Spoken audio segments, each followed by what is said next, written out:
Bonjour à vous, chers amis, pour cette 5e vidéo de la semaine. Mon nom, Thérèse Ferland. Ça me fait tellement plaisir d'être avec toi aujourd'hui. Est-ce que tu vas bien? Est-ce que tu as passé une belle semaine? Est-ce que tu t'es arrêté un petit peu sur les gratitudes qu'on a parlé hier? As-tu testé pour voir si c'est quelque chose qui t'interpelle? Je veux tout d'abord te témoigner ma gratitude. J'ai commencé à avoir les premiers commentaires et ça me fait chaud au cœur. Alors, merci. Ça me fait vraiment plaisir. C'est un début de ce channel. Aujourd'hui, je veux te parler un petit peu de mon expérience de vie. Je voudrais à peu près une fois par semaine te parler de où est-ce que je suis, l'endroit. Là, présentement, je suis à Krakow, en Pologne, mais je suis ici jusqu'à environ la mi-octobre. Donc, après ça, je vais découvrir un nouvel endroit. Je vais pouvoir toujours te faire connaître un peu, te faire découvrir les différents endroits que je vais, mais aussi te parler de mon expérience de vie pour arriver à ce mode de vie qui est différent, celui où je voyage, celui où je suis non pas en vacances, je travaille à destination. Des fois, les gens m'écrivaient bon voyage, quand est-ce que tu reviens? Eh bien, moi, j'ai plus rien au Québec, là. Donc, c'est un nouveau mode de vie. Donc, te parler un petit peu de comment je vis ça, comment je me prépare à ça, pour que peut-être que si toi, tu aimerais voyager, ou bien que tu aimerais faire un changement dans ta vie, tu puisses avoir une source d'inspiration. Parce que moi, quand j'ai fait ces changements-là, je les ai juste pas trouvés, ces sources d'inspiration-là, puis ça m'a manqué. Fait qu'à ce moment-là, en pleine humilité, en pleine authenticité, je te partage mes trucs à moi, puis peut-être que ça va résonner, peut-être que non. C'est pas des vérités, c'est mes trucs à moi. Puis je me dis, plus qu'on a de trucs, plus qu'on peut tester des choses, puis voir qu'est-ce qui nous convient. Alors aujourd'hui, on va parler un petit peu de ça. Puis c'est le fun parce que Krakow, c'est je t'en ai pas beaucoup parlé encore et c'est vraiment une belle découverte pour moi. Qu'est-ce qui m'a fait choisir Krakow en Pologne? Je te dirais parce que là, des fois, les gens me demandent « Ah, Krakow, Pologne, pourquoi? » Puis je portais à dire « Pourquoi pas? » Parce que je connais pas. Parce qu'on m'a déjà dit « Hey, je pense que tu aimerais ça. » Puis ça a interpellé ma curiosité, tout simplement. Fait que je suis venue avec pas plus d'attente que ça. Et mon Dieu, quelle belle découverte. Je te dirais, j'aime tout jusqu'ici de cet endroit. Je trouve ça magnifique. Les lieux sont remplis d'histoire. Les lieux sont remplis d'architecture. Il y a des parcs à profusion. Alors moi, j'aime beaucoup la nature. Puis c'est dans mes priorités de toujours aller à des endroits où j'ai la nature proche pour que je puisse en profiter à tous les jours. Parce que ça me fait du bien de me ressourcer dans la nature à tous les jours. Et ici, tout près de où est-ce que j'habite, il y a un parc qui s'appelle le Planty Park. Puis ce parc-là, qu'est-ce qui est merveilleux? C'est qu'il fait tout le tour de la ville. C'est-tu pas assez génial? Ça veut dire que je peux faire le tour de la ville et si je veux explorer à un moment donné un des quartiers, je pars de ce parc-là et je reviens et je peux retourner. Donc, c'est très simple. Pour quelqu'un qui est encore à développer son sens de l'orientation, c'est vraiment merveilleux. Puis si j'ai moins de temps, bien juste faire le tour du parc, là, ça me satisfait parce qu'il est magnifique. Donc, je suis vraiment emballée. Il y a tout au bout de ce parc-là, il y a une rivière avec des pistes cyclables. Il y a des pistes pour marcher à profusion. Donc, les marcheurs ont vraiment beaucoup de place à Krakow. Puis, je trouve que les gens sont tellement respectueux. C'est quelque chose que j'adore parce que, premièrement, par rapport à la tolérance, par rapport au masque, c'est pas toujours pareil partout dans le monde. Et à Krakow, peu importe que tu mettes ton masque ou que tu ne le mettes pas, c'est ton choix. Tu n'es pas regardé d'une façon différente que tu l'aies ou que tu ne l'aies pas. Donc, c'est vraiment le libre choix. Puis ça me plaît beaucoup, cette notion de liberté-là. Fait que c'est vraiment agréable. Les gens sont courtois. J'aime beaucoup marcher. Puis, j'ai pas loué de voiture ici parce que tout se fait bien à pied ou à vélo si je voulais en louer un. Eh bien, ici, quand tu arrives sur le bord d'une intersection, imagine-toi que les véhicules, peu importe que ce soit des tramways, des autos, des autobus, ils arrêtent pour te laisser traverser. Ils sont très, très, très courtois. C'est vraiment agréable. Les gens sont souriants, les gens sont gentils. Des fois, par rapport à la communication, c'est un beau défi parce que la plupart des gens, je te dirais, ne comprennent pas l'anglais et parlent polonais. Moi, je parle pas polonais. Mais j'ai déjà vécu un petit peu à Bali cet aspect-là quand j'étais arrivée, qu'il y avait beaucoup de personnes de la place qui ne parlaient pas anglais. Puis que là, je me disais, bon, c'est quoi la communication? C'est pas juste la parole, c'est le regard, c'est l'échange, c'est la connexion. Et j'ai Google Traduction polonais-anglais. Donc, avec ça, ça me permet de communiquer de plein de façons avec les gens. Tu vois, ça devient plus un handicap. Puis c'est drôle parce que même par rapport aux écritures sur les panneaux de la route, c'est pas traduit en anglais. Il y a à peu près rien qui est traduit en anglais. Fait que au départ, je me disais, OK, wow, c'est quoi. Mais puis là, j'avais Google Traduction, oui. Puis là, avec le temps, tu vois, on s'habitue à tout. Je me suis habituée à cette forme d'écriture-là, puis je la comprends pas plus, mais je la trouve belle. Je trouve quasiment qu'elle a l'air d'une poésie. Fait que tu vois que ce qui au départ paraît c'est quelque chose que j'ai à m'habituer. On s'habitue vraiment à tout. La capacité d'adaptation d'un humain est vraiment fascinante. Et plus qu'on voyage ou plus qu'on s'expose à des changements, plus qu'on peut voir cette capacité-là et même l'améliorer. Maintenant, pourquoi que je suis ici en voyage ou pourquoi je suis à Krakow en Pologne? Qu'est-ce qui m'a amené à faire ce changement de vie-là? Parce que peut-être que toi, de ton côté, tu aimerais voyager ou bien que tu aimerais faire un changement. Eh bien, moi, dans le fond, là, mon truc que je pourrais partager avec toi, c'est te demander pourquoi tu veux faire ce changement-là, le pourquoi au départ. C'est vraiment important quand on veut faire quelque chose de savoir pourquoi. Moi, dans mon cas, pourquoi que j'ai voulu faire ce changement-là, c'est que, tu vois, j'étais dans le centre du Québec, ça faisait 30 ans, j'étais dans cette ville-là que j'ai adorée. J'avais une entreprise qui me demandait beaucoup d'heures par semaine, puis j'adorais aussi.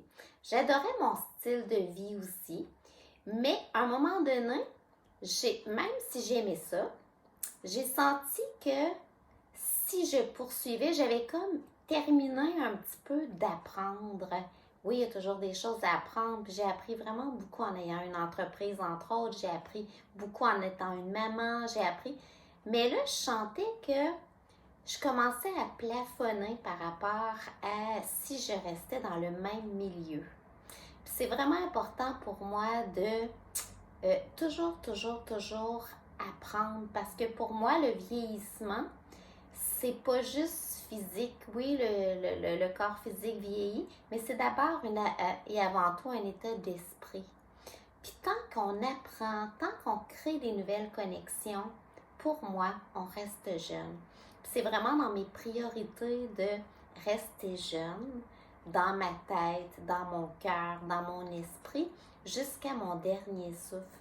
Fait que ça a été vraiment le pourquoi du départ, de dire, OK, si je poursuis, je vais être bien, oui, je suis bien dans ce que je fais, mais je vais me mettre à vieillir, je vais me mettre à arrêter d'apprendre, puis plus que je vais arrêter d'apprendre, moins que je vais avoir le goût d'apprendre. Fait que ça a été mon point de départ. Fait que là, je me suis dit, faudrait que je fasse un changement. Avec le type d'entreprise que j'avais, ça aurait été peut-être difficile de faire un changement parce qu'il fallait s'y impliquer vraiment à temps plein. Fait que, et dans mon cas, je suis passionnée. Donc, les gros changements ne me dérangent pas. Puis, je suis têtue aussi. Ça veut dire, des fois, si, admettons, j'avais eu la possibilité de ne pas trop changer grand-chose, peut-être que je l'aurais fait. Fait que ça m'a fait dire, je suis prête à vivre un gros changement. C'est-à-dire, me départir de tous mes biens et partir devant une page blanche. Moi, ça a été mon point de départ. C'était au printemps, puis je me fixais à peu près jusqu'au septembre, fin septembre, pour quitter la région. Fait que je partais de rien, là, je ne savais pas combien de temps ça prend de départir de tous ces biens. Ça allait être un petit peu court pour moi. Donc, bref, j'ai pas eu le temps de vendre grand-chose, puis finalement, j'ai presque tout donné. C'était pas prévu.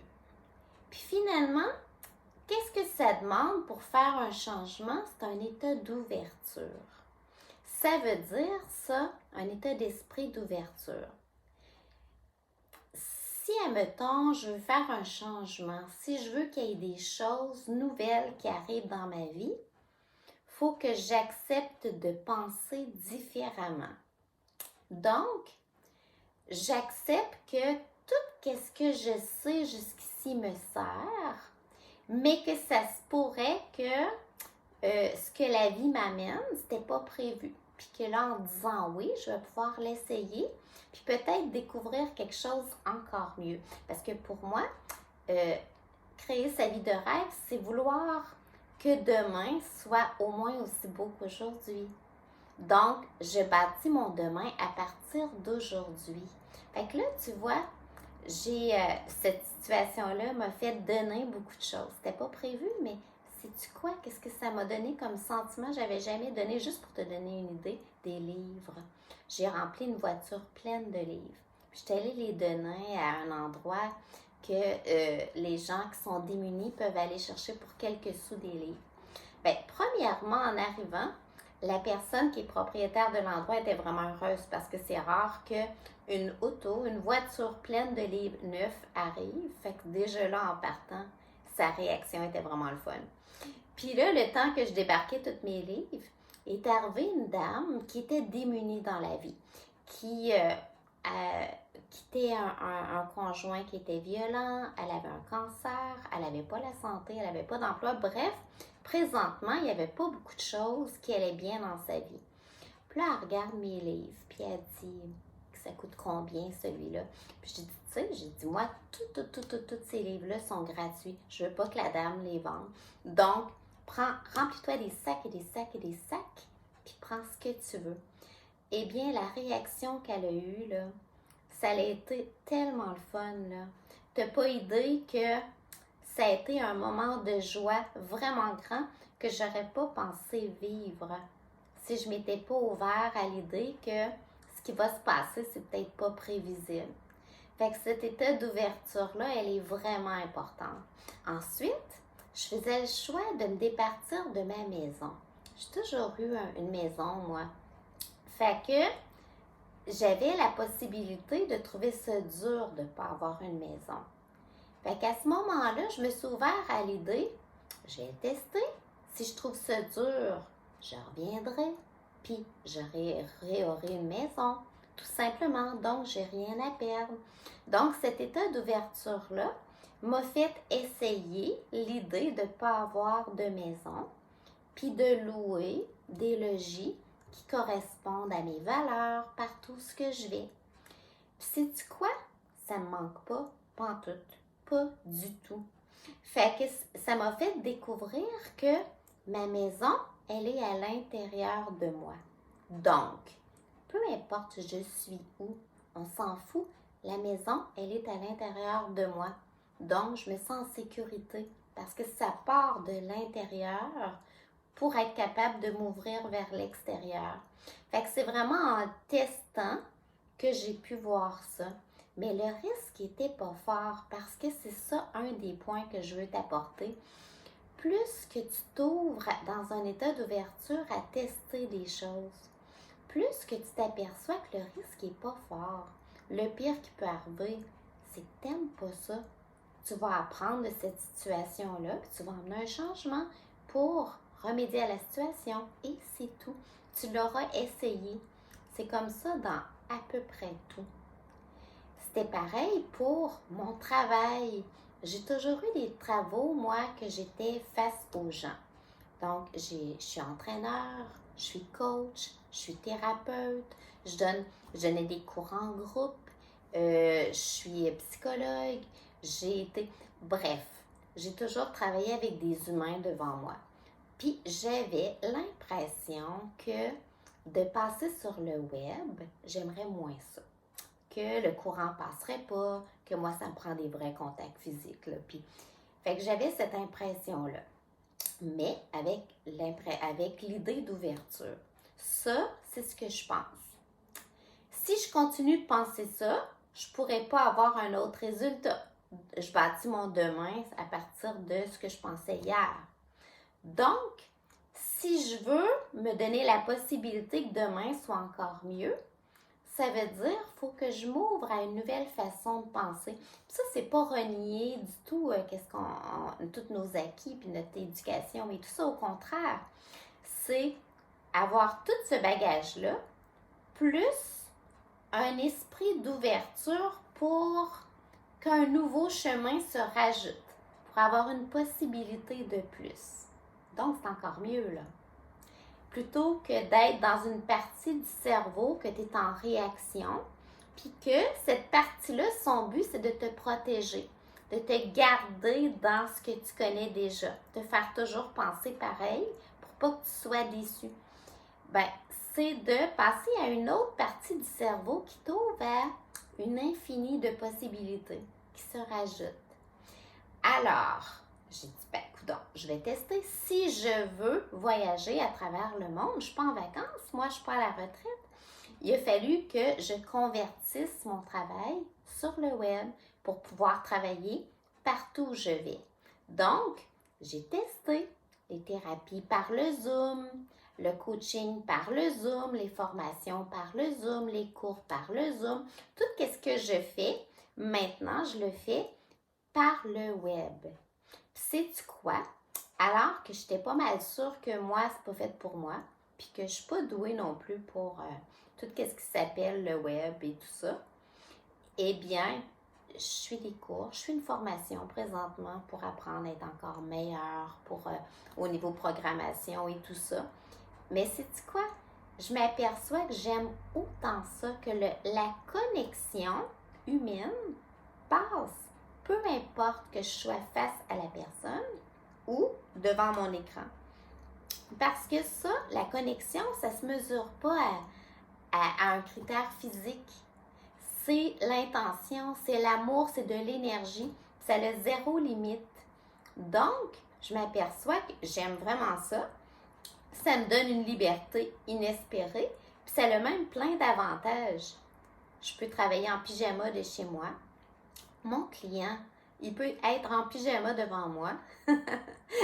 Mon client n'a pas besoin d'avoir une gardienne, n'a pas besoin de perd pas de temps dans les transports, donc encore plus de temps pour savourer la vie. Fait que réalises-tu que finalement, j'ai trouvé beaucoup plus d'avantages que de désavantages. Fait que bref, j'ai dit oui à un mode de vie que je connaissais pas, puis qui m'apporte la possibilité et la liberté de voyager à travers le monde. Fait que c'était les deux clés que je voulais parler avec toi aujourd'hui. sur ce mode de vie. Puis à chaque semaine, je voudrais que mon vendredi, ça soit un petit peu de partager mes trucs à moi pour vivre le changement, pour m'adapter, pour voyager. J'ai 56 ans, peu importe l'âge, de toutes les barrières des fois qu'on se met là, de les revisiter avec toi.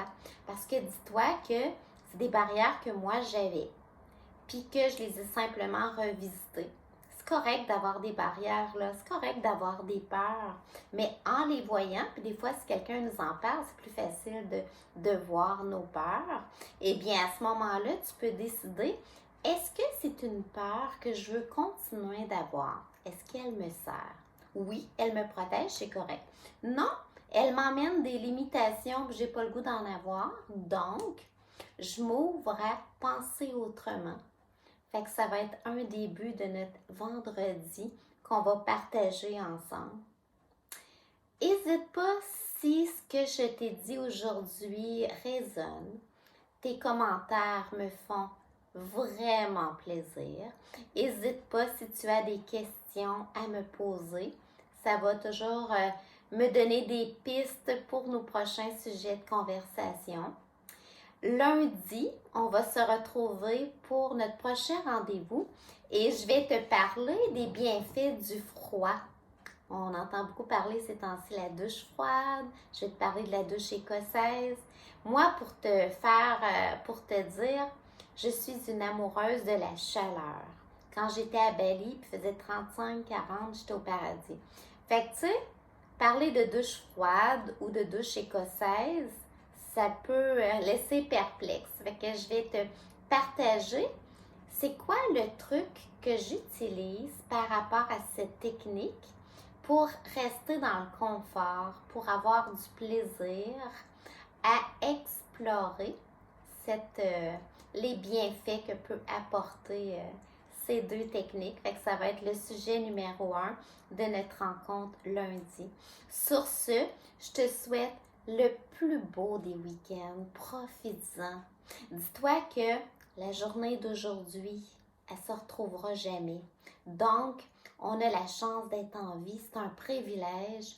Je te souhaite de savourer ta vie, savourer toutes les facettes de ton individualité, être fier de toi. Et on se retrouve pour un prochain rendez-vous. Merci pour ta présence, ça me fait vraiment plaisir, ça me fait chaud au cœur. Merci qu'on puisse vivre cette connexion ensemble. De mon cœur à ton cœur, Thérèse Ferland, passionnée de la vie et des beaux humains.